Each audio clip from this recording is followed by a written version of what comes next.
Hello. अस्सलाम वालेकुम। चिलपिल के एक और एपिसोड में मैं हूं आपके मेज़बान उरूज रज़ा। और आप देख रहे हैं चिलपिल विद उरूज। तो एस्ट्रोलॉजिकल और जो टैरो कार्ड रीडिंग और जो दूसरे इस तरह के हमारे प्रोग्राम्स हैं वो तो चल ही रहे होते हैं, लेकिन चिलपिल नाम रखने का एक मकसद भी था। वो ये था कि हम इसके अंदर वो सारी बातें कर सकें जो कि लोग करना चाहते हैं, अपने आइडियाज़ शेयर करना चाहते हैं और बताना चाहते हैं कि उनके इर्द गिर्द क्या हो रहा है, और टीवी पर भी जो चल रहा होता है उसके बारे में भी वो अपनी एक ओपिनियन रखते हैं। तो आज के इस फोरम में हमारा जो टॉपिक है वो है लाजवाल इश्क। तो कितने लोगों को लगा कि ये कुछ ठीक है, लाजवाल इश्क को ऐसे ही दिखाना चाहिए था जैसा कि दिखाया जा रहा है, और जो कल्चर बताया जा रहा है कि ये पाकिस्तान का कल्चर है। वैसे मैं आपके लिए थोड़ा सा बता दूं कि ये जो शो है ये ऑलरेडी रिकॉर्ड हो चुका है, तुर्की में हुआ। और ये तुर्की का भी कल्चर नहीं है, पाकिस्तान का भी कल्चर नहीं है, इसलिए ये यूट्यूब का जो उनका अपना चैनल था उसके लिए ये जो शो है ये रिकॉर्ड किया गया। तो यहाँ पर मैं आपको ये भी बता दूं कि ये किसी टीवी चैनल के ऊपर नहीं दिखाया गया, और ना ही इसका मकसद था कि किसी टीवी चैनल के ऊपर इसको दिखाया जाएगा। ये सारे का सारा प्लान किया गया था यूट्यूब के लिए। और आपको पता है कि व्यूज़ कहाँ से आते हैं? व्यूज वहीं से आते हैं जहां पर इस तरह का कंटेंट जो है वो बड़ा सक्सेसफुल होता है। और याद रखें कि ये ना तो पाकिस्तान का कल्चर था, जो ड्रेसेस दिखाए जा रहे हैं, जो पहने जा रहे हैं, जो बातें की जा रही हैं, या जिस तरह से लड़के लड़कियों को इकट्ठे एक घर में रखा जा रहा है, ये पाकिस्तान का कल्चर नहीं। लोग कहते हैं कि तुर्की में ये रिकॉर्ड किया गया है, तो क्या ये तुर्की का कल्चर है? मैंने तुर्की के कल्चर को बहुत करीब से देखा है। ये वहां का कल्चर भी नहीं है, ये तो ये कौन सा कल्चर है? तो ये सारे सवाल पूछे कि ना ये पाकिस्तान का कल्चर है ना ये तुर्की का कल्चर है, तो आखिर ये कल्चर कहाँ का? तो मैं बताना चाहती हूँ उन पाकिस्तानियों को जो कि बहुत ज़्यादा नाराज़ हैं, या पूरी दुनिया के मुसलमान जो नाराज़ हैं कि ये किस किस्म का पाकिस्तान के लोगों ने पाकिस्तान के लोगों के ऊपर तुर्की में ले जाके ये प्रोग्राम रिकॉर्ड किया है। तो क्या ये इस्लामिक कल्चर है? वो तो ऑफ कोर्स नहीं है। तो ये कौन लोग हैं, किन लोगों के लिए ये बनाया गया? तो ये वो लोग हैं, मुझे बहुत अफसोस के साथ कहना पड़ रहा है, जो सारा दिन गूगल पे, जैसा कि गूगल ने डिक्लेयर किया है कि पाकिस्तान नंबर वन है पोर्नोग्राफी देखने का, ये उन लोगों के लिए ये कंटेंट बनाया गया है।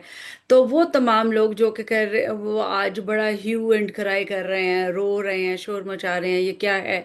हमारा कल्चर आप तबाह कर रहे हैं, हमारा जो ये मजहब इजाजत नहीं देता जिन चीज़ों की, आप वो चीज़ें हम पे क्यों डाल रहे हैं? तो देखें, मैंने ना तो इंडिया में इस तरह के लड़कियों को कपड़े पहनते हुए देखा, ना ही एक घर में लड़कों के साथ डेटिंग के लिए रहते देखा। मैंने पूरी दुनिया में सफ़र किया है, मैंने यूरोप में नहीं देखा, मैंने अमेरिका कनाडा में नहीं देखा, मैंने रशिया में ऐसा कुछ नहीं देखा।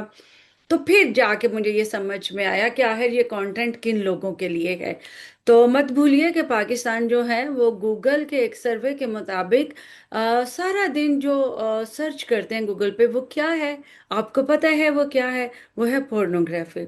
तो ये पोर्नोग्राफी की तरफ ही एक स्टेप मुझे लग रहा है, कि क्योंकि वहाँ पे व्यूज ज़्यादा आते हैं, क्लिक्स आते हैं, फॉरवर्ड हो जाती है मैसेज, शेयर बहुत ज़्यादा आते हैं।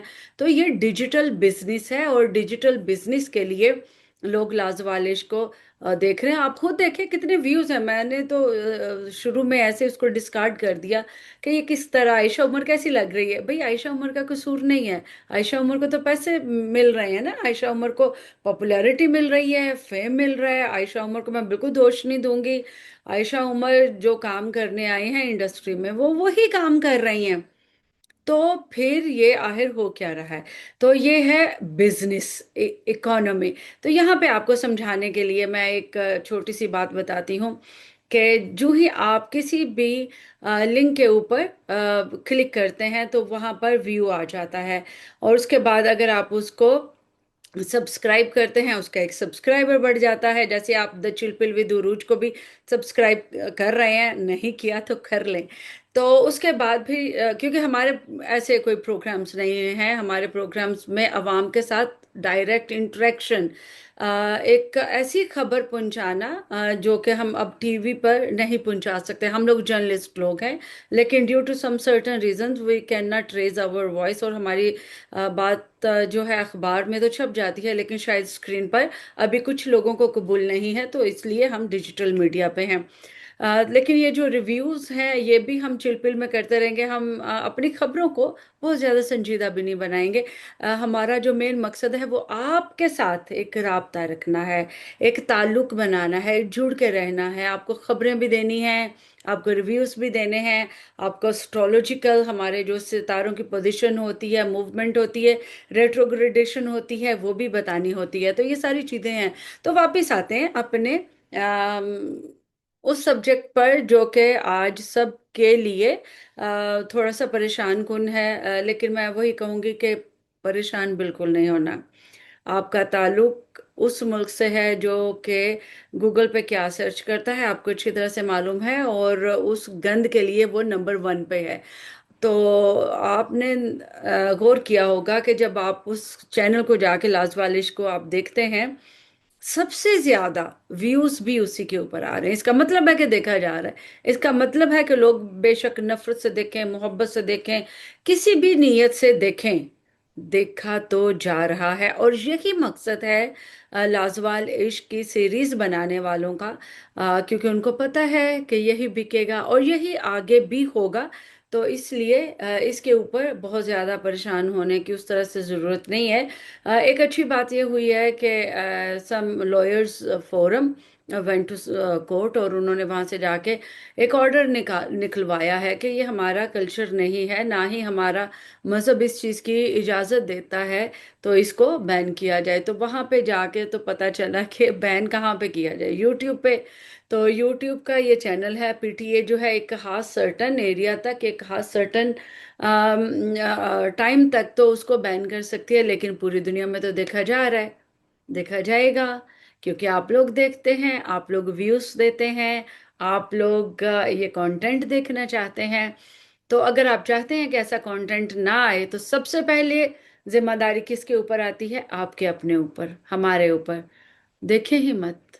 जब व्यूज नहीं आएंगे तो ये जो डिजिटल इकोनॉमी है ये डाउन जाएगी, इसका डाउनफॉल स्टार्ट हो जाएगा। तो यूं इस तरह का कंटेंट जो है वो इंटरनेट पर आना बंद हो जाएगा। और याद रखिए कि हमारे जो बच्चों के साथ जो कुछ भी होता आया आज तक, कसूर के वाकयात हैं, उसमें पूरे पाकिस्तान में ऐसे ये वाकयात हुए हैं।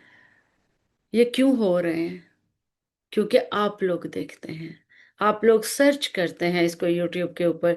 जब आप ये काम करना बंद कर देंगे तो इस तरह के काम होना बंद हो जाएंगे, इस तरह का कंटेंट प्रोड्यूस होना बंद हो जाएगा।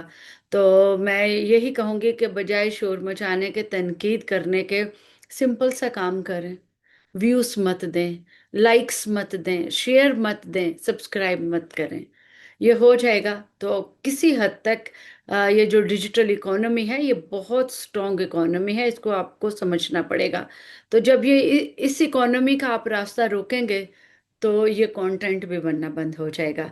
चिलपिल विद उरूज में आज तक के लिए बस इतना ही। अब किसी और रिव्यू के साथ आपके साथ आएंगे। प्रोग्राम के नीचे कमेंट जरूर कीजिएगा कि ये जो आज का हमारा रिव्यू था वो आपको कैसा लगा, और मज़ीद किन चीज़ों के ऊपर बातचीत होनी चाहिए, और क्या लाइव आके करनी चाहिए, ताकि आप लोगों के कमेंट्स पढ़ के आप लोगों को भी इसमें शामिल किया जाए। और इसके अलावा चैनल को सब्सक्राइब करना मत भूलें, क्योंकि आपको हम देंगे एक तो एस्ट्रोलॉजी के जो भी दीवाने हैं यहाँ पर, टैरो कार्ड के जो शौकीन हैं, मैं खुद भी टैरो कार्ड रीडर हूँ और मुझे अच्छा भी लगता है, ये मेरी हॉबी है। But I am a journalist, I am a lawyer. तो लेकिन टैरो कार्ड मेरी हॉबी है, और एस्ट्रोलॉजी। तो उनके लिए भी हम मालूमात लेके आते रहेंगे कि दुनिया किस सिमत जा रही है, सितारे कहाँ जा रहे हैं, पाकिस्तान कहाँ जा रहा है, वो सब भी आपको बताते रहेंगे। और ऑफ कोर्स इमरान खान की बात करते रहेंगे। तो आज के लिए बस इतना ही, फिर आपसे मुलाकात होगी। अपना बहुत ख्याल रखिएगा। Bye bye, Tata.